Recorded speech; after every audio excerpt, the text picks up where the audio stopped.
Welcome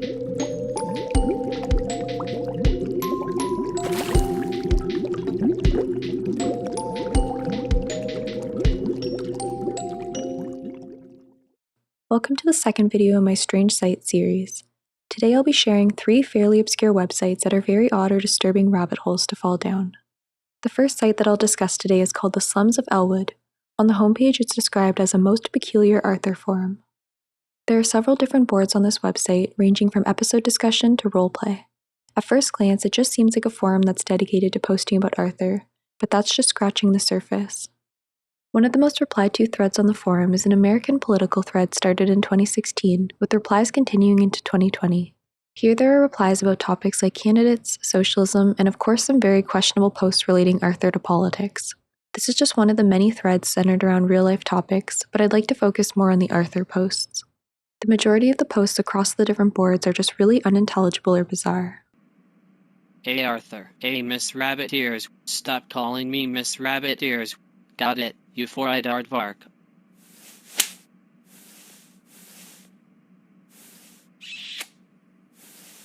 One example of this is a thread called David in Tears, where it's exactly what you'd expect, just edits of the characters crying. While a lot of the posts are just weird and easy to laugh at, there are quite a few that make me uncomfortable and a bit concerned. One thread in the Bunnies and Bears board asks posters which Arthur character they'd like to date. You'll notice that a lot of the posters are saying that they would like to date one of the child characters from the show. This is unfortunately a reoccurring theme across the board. Here's a post from a thread about real people who look like Arthur characters, where one person posts about knowing where a little girl who looks like Francine lives. Someone else replies, "That's so cool, maybe you can find out where she hangs out." There's also threads like this where the poster wishes they could get behind Muffy and look at her butt. They did follow this up with a disclaimer that they'd only do this if they too were a child, but that doesn't really make it seem any less creepy. The role-playing section of the forum is its own can of worms. There are quite a few sexual roleplays and stories about the Arthur cast. On the other hand, there are threads for topics like Arthur Shrek roleplay. With regards to fanfictions, there's no shortage of these on the Slums of Elwood. One notable story is about one of the characters being cooked and eaten. Some users also make really weird photo manipulations to go with their stories. I'm not going to go into any of the long fanfictions, but I will share this one story by the user Panty Sniffer. It focuses on Arthur's mom Jane having a lot of clones and what she and her clones do together. Some examples include making a giant bread and cutting trees down in the forest. Before we conclude the Slums of Elwood section, I'd like to mention some notable posters that I encountered while looking through this site. First, there's Carrie9 Story, who has a very unique typing style. From Carrie's posts, we learn that she's pregnant, does drugs, and loves My Little Pony. The character from Arthur that she would like to date is Arthur's dad because he would feed her. When asked why she types the way that she does, Carrie responds that it's how she rolls. Next, we have Count Dracula. Their only posts on the site are just really weird edits of the characters. Count Dracula usually photoshops them crying or with little vampire bite marks in their neck. I don't really have much else to say about this user other than that they've been doing this for about 5 years. Lastly, I'd like to give an honorable mention to a user named Mike1 who shows up on a lot of the more inappropriate threads just to say, "It's dirty," and scold them for making the post. He also shows up on other threads with some very wholesome replies. Thank you to Mike1 for trying to keep the Arthur fandom clean. All in all, while there's a lot of content on here that you can laugh at, I'm a bit creeped out by the sexual posts about the kid characters in the cast. Looking through this site is definitely a weird rabbit hole to go down. Next, we have samsloan.com. To start, let me give you a quick rundown of who Sam Sloan is. Sam Sloan was born in 1944 and he became very interested in chess at the young age of 7. He was successful at chess, and in 1959 he was the youngest participant to attend the National Capital Open Chess Tournament in Washington, D.C. After graduating from high school in 1962, Sam briefly attended the University of California, Berkeley before he dropped out. Several years later, in 1968, Sam started working at a Wall Street investment banking firm. Eventually, Sam Sloan established his own broker-dealer company in 1970. 1 year later, the Securities and Exchange Commission alleged that his company wasn't maintaining adequate records. His broker-dealer registration was revoked in 1975, and eventually Sam faced the Securities and Exchange Commission in front of the Supreme Court, where he was his own legal representation. Sam ended up winning this case. He's actually the last non-lawyer who argued for themselves in court before this became prohibited in 2013. It was around this time that Sam converted to Islam and changed his name to Muhammad Ismail Sloan. He does still use the name Sam Sloan, though. He has had a total of 5 wives throughout the years. Apparently, he may or may not still be married to some of them. In 1986, Sam was accused of kidnapping his 9-year-old daughter Shamima from her adoptive parents. She was living with a couple in Virginia after Sam and his wife split up. He served 18 months in prison for this kidnapping. In Sam's DVD, which he published through his own company, he claims that Shamima had actually been kidnapped from him first by associates of Jerry Falwell, the Liberty University president at the time. His mother was also kidnapped by them, according to Sam. He says that his mother passed away and that Shamima was held captive by them for 10 years and escaped as an adult by joining the military and serving in Iraq. One last thing I'd like to mention is Sam's political career. Sam is described as a perennial candidate because he's frequently run for office and yet never won. He ran for Libertarian governor in 2010 and lost the nomination. 2 years later, he ran as a candidate for the Libertarian Party's presidential nomination, which he again lost. He ran for mayor of New York in 2013 and received a total of only 166 votes. In 2014, he ran as a Democratic nominee for New York's 15th congressional district. Then, in 2016, he tried for a third time to be nominated to run for US president. And finally, he tried running for president again in 2020, and this was yet again unsuccessful. He did have one success, where he was elected to a 1-year term on the executive board of the United States Chess Federation in 2006. When his term was up, he ran for re-election, but he finished in 9th place out of 10 candidates. Because of this loss, Sam sued 2 officers of the chessboard, accusing them of pretending to be him and posting thousands of defamatory or obscene messages on online forums. Alright, now that we're through all of this backstory, let's get into Sam's website. So if you look at the current samsloan.com, it's really nothing special. It just shows books from his publishing company, Ishii Press International, and some ways to contact him. However, there's a 2005 archive of his site that's a lot more interesting. Here's the old homepage. Right at the top, he begins by discussing the legal petitions he's filed for. Beside this, we can see a photo of a book he's advertising called How to Talk Dirty in Japanese and English. Underneath this, Sam claims that everything written on the site is accurate and true, and that only a fool would take anything written here as fiction. He claims that a critic of him once said, "Sam Sloan is nearly always right. The trouble is that his insights are so deep and so far ahead of the time that they appear incredible to the educated layman. I myself have occasionally made the mistake of thinking that Sam Sloan had made an error. Invariably, sometimes a year or more later, I had to admit my mistake." Now, as we're scrolling through, we'll see a lot of links to his petitions that he's filed in court and other legal documents. There are a lot of really similar links on the site and thousands of pages, so I won't be discussing most of them. Sam has made some quizzes for people who are viewing his site, which unfortunately I'm unqualified to take because you must first read all 3,024 pages on the website.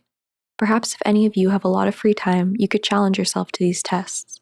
Next, we have some updates about Sam's life at the time, including that the Republican Party was putting forward unqualified candidates in a desperate attempt to keep him off the ballot. He also mentions that his daughter Shamima is married, no longer a Marine, and working as a loan officer and mortgage broker. Below this, he's uploaded a photo of 2 of his daughters, Jessica and Shamima. Beside this, he writes, "Ever wonder how I make such beautiful girls? I have lots more like that." Clicking the link here takes us to a page where he discusses his 8 children. On the topic of his children, Sam also has a link to his DNA test results. Here, he discusses how he's donated sperm on several occasions and possibly has more children than he even knows about. He also said that he was motivated to take this test because he was fighting his brother in court. There's a quote where Sam says that his brother is a bastard, and the court has just ruled that there's a $258,000 inheritance from their late mother, who died in 2001. His brother was trying to have half of the money given to his children and not to him. Therefore, if you think that you might be his son, you could come forward and there might be money in it for you, over his dead body. If we scroll down a bit more on the homepage, Sam talks about his beliefs regarding the kidnapping of his daughter that I mentioned earlier. He claims here that the same people involved in kidnapping his mother and daughter were also involved in 9/11, and that if the authorities had listened to him years ago, it's possible that the tragedy could have been avoided. Related to this is a page linked under "An Evil Woman is Finally Dead," where Sam claims that a woman named Linda W. Groom was involved in kidnapping his daughter and received a payment of $30,000 for this.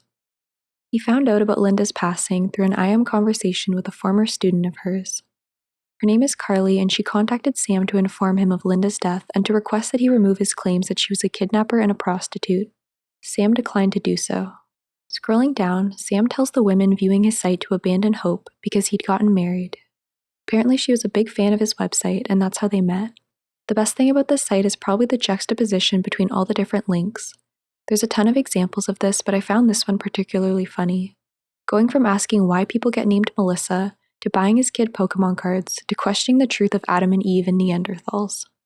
As a side note, Sam has a page where he describes the plot of Pokemon. There's quite a few creepy comments thrown in here, such as calling Misty a beautiful 12-year-old girl and commenting on how short the character's skirts are. But the worst is probably the picture of Misty he decided to use on this page. If you want to read more of Sam's writing about Pokemon, he includes links to 4 other pages where he talks about it, as well as other sites, including some X-rated websites that don't seem to exist anymore.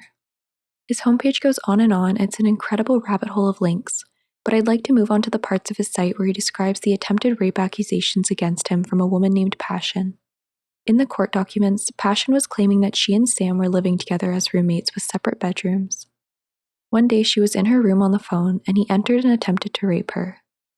She moved out shortly after, and she was seeking an order of protection from him.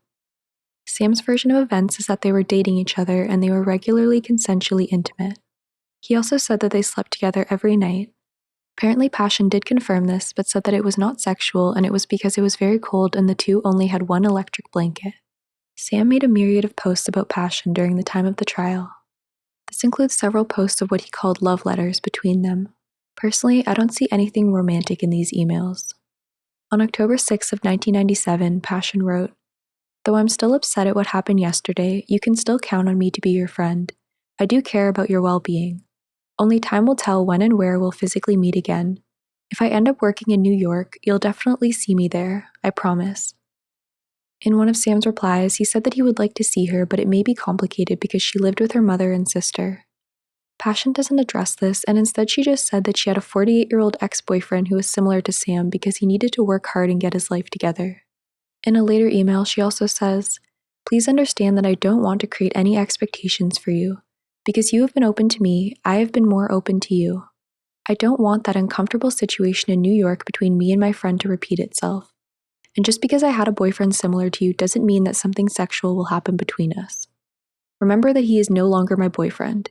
You are still married, aren't you? Also, don't assume that whatever works with other women will work with me. Why not? Because I've been a father and a mother to myself for so many years, I don't always feel like a woman. What you can expect is a nice and sincere person to hang out with in Dallas." Sam's response to this is that he'll come see her and that he isn't technically legally married. He says that he refers to the Sri Lankan lady as his wife because they have kids together. Next, we'll go to the page titled I Have Passion Zodiac Chart. Here, Sam reveals that while Passion had taken or destroyed all of the items that proved that she lived with him, she'd used his computer to look up her astrology chart and it was saved in the cache. Sam threatens Passion by saying that she needs to drop her court case. He wrote, "I would like for the following ultimatum to be communicated to Passion. I will give her 24 hours to call me on the telephone, my number is listed with directory information, and tell me that she is dropping all the charges against me and that she will not do any more what she has been doing to me. If she does not call me within 24 hours, I am going to publish Passion's zodiac chart on the internet." He says that he's using this as a threat because her zodiac chart is very detailed and contains information about her that she wouldn't want to get out, such as where and when she was born, and this could reveal secrets about her. He claims that he wouldn't directly say this to Passion because he wasn't communicating with her, and he hoped that someone else would tell her about his threat to dox her zodiac chart. He did end up posting it on his page, so it seems that Passion never contacted him. The case was ultimately dropped in November of 1998. Afterwards, it seems like Sam continued to post about Passion and circulate emails making claims about her, including accusing her of being pregnant. From taking a look at this website, it's pretty obvious that Sam is a rather unhinged person, and he has a lot of creepy and sexual pages on his site. He specifically has a bunch of pages about Asian women, including pages about virgin girls in Japan. If you've heard of Sam before this video, you may have also heard of the allegations against him that claim that he's responsible for the death of his daughter and for molesting his children. These allegations are laid out in Google Groups conversations as well as on archive threads on a website called talkpolitics.libertarian.narchive.com, and they apparently originally came from Sam's son, Peter. For context, Sam's daughter Jessica passed away in 2010, and her death was ruled to be caused by Neisseria meningitis.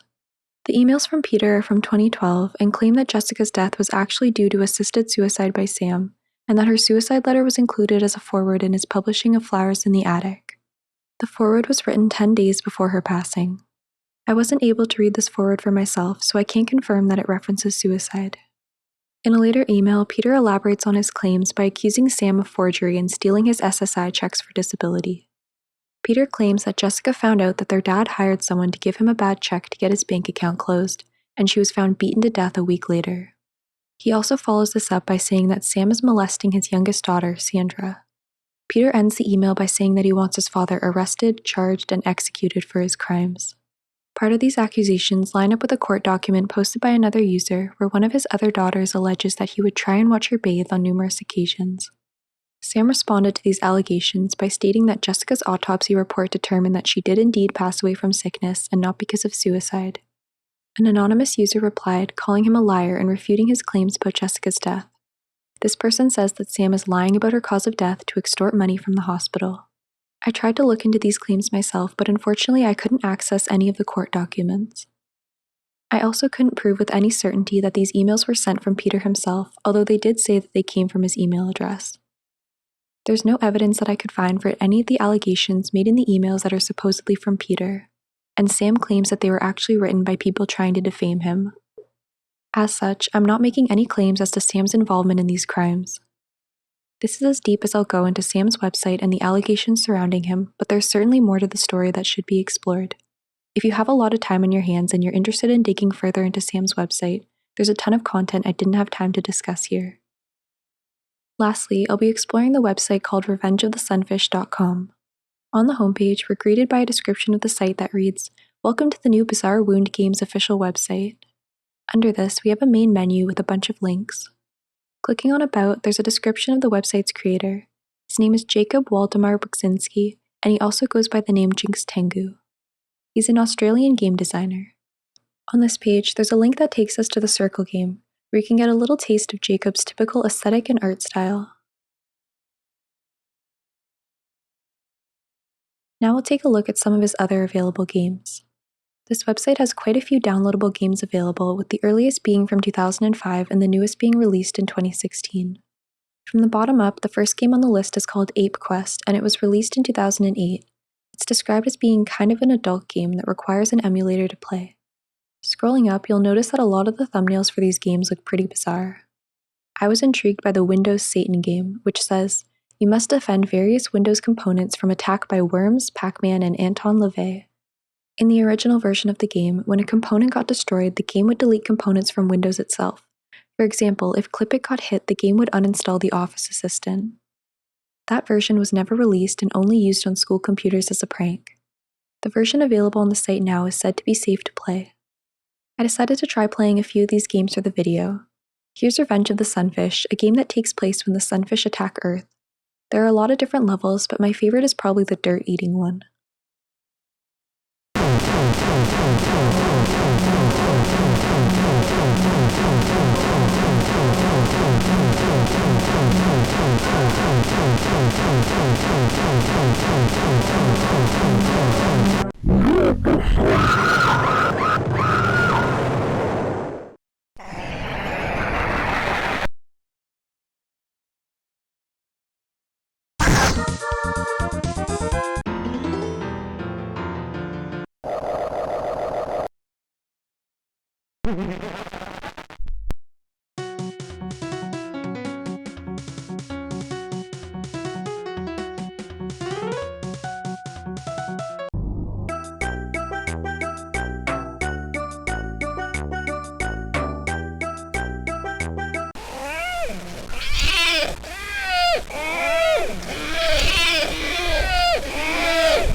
Yum, yum, yum, yum, yum, yum, yum, yum, yum, yum, yum, yum, yum,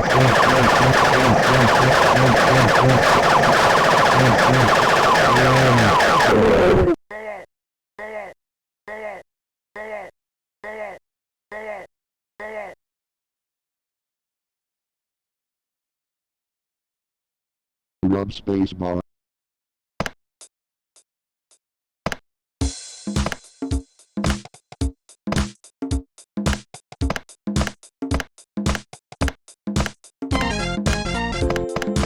Roll my keys. Roll my keys. Roll my keys. Roll my keys. Roll my keys. Me, touch me, touch me. Touch me. Touch me, touch me, touch me. Touch me. Yes, yes, yes. Yes. Yes, yes, yes, yes, yes,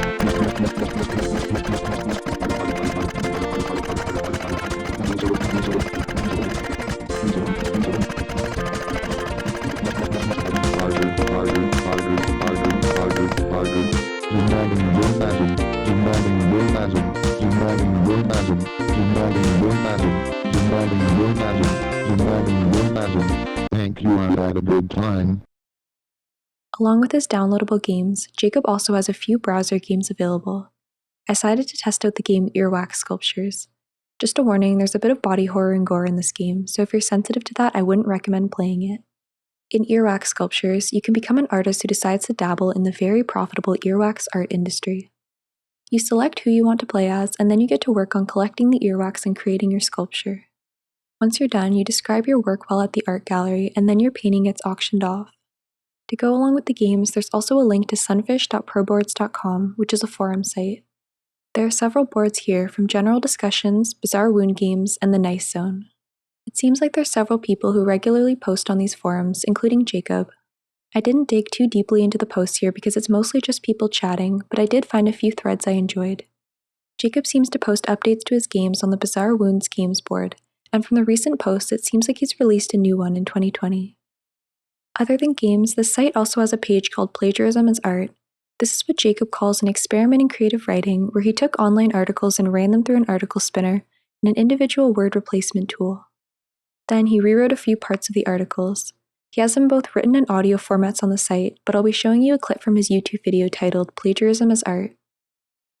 Making anti-Slack comments. Fake farcical entity is considered a superpower, such a wilder stroke than the endorsement of dwarfs, and the security of performance artists is one of the biogenic elements that we think in the risk category. Foods interdependent on it. While on the topic of YouTube videos, I'd like to take a second to mention Jacob's YouTube channel, Jinxtengu. There are quite a few videos here. Some of them focus on gameplay footage, but there are also surreal animations and music. I'd recommend taking a look if you like his style of art or music. That's everything about the site that I'll cover for this video, but there's still a lot of stuff that I didn't go into in depth for the purposes of time. Jacob makes experimental noise music, posts his drafts that he uses for animations, and there's even a page dedicated to food as art. Personally, I'm a big fan of his cat spotting page. There's also a lot of random links that lead you into deeper rabbit holes, and I recommend that you check it out for yourself and maybe try some of the games if you're interested. Lastly, I'd just like to share a bonus site for everyone who likes strange websites as much as I do. It's called yb.me, and it's a random website generator for finding old website. Here's one that I found when using it. If you end up finding a good one, you should share it down in the comments below, because if you find one that's interesting enough, I might add it to my list for the next video of strange sites. As always, thank you so much for watching, and I'll see you in the next one.